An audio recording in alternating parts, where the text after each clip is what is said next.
Hey everybody, I got a Lowrance elite-7 Ti, and I got the totalscan transducer. And when I put it on, I had it a little bit too low in the water. It would not pick up while I was running on plane. Like after I hit about 14 miles an hour, it was done. It would lose depth. It would lose everything. It would not give me a accurate bottom reading.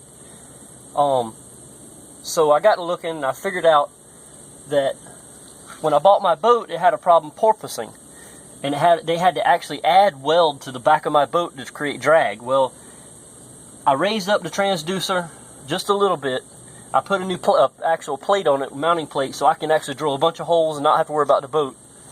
And if you look at it, this is the way it likes it. If anybody else is having a problem with the totalscan not keeping up while you're up on plane, it needs to be just like that. It likes it when it's, if you actually look at them, I don't know if you can tell on there, but there's a line right here that's like a flat black, and then it's shiny.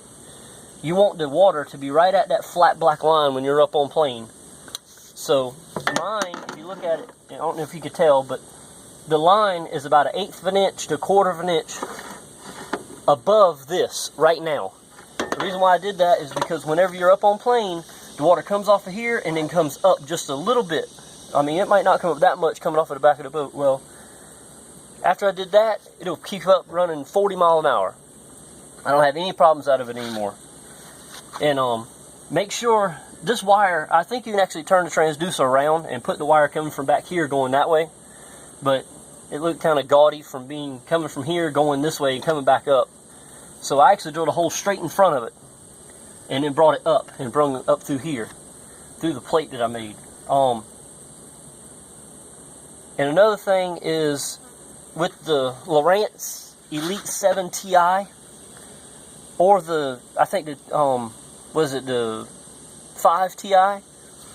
Don't let them sit in direct sunlight, or else they'll start doing everything by themselves. They'll start changing settings, going on the maps, and putting waypoints. It'll do all kinds of stuff by itself because it thinks you're touching it whenever it's hot outside.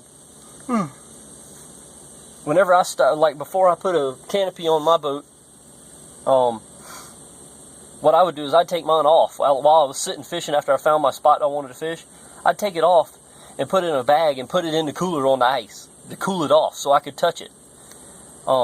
It'd probably take 30 minutes to cool it off because it was so hot. And after I cool it off, it worked just fine. But I just wanted to make this video because I've seen a bunch of people having problems with them, and they didn't know how to set them up.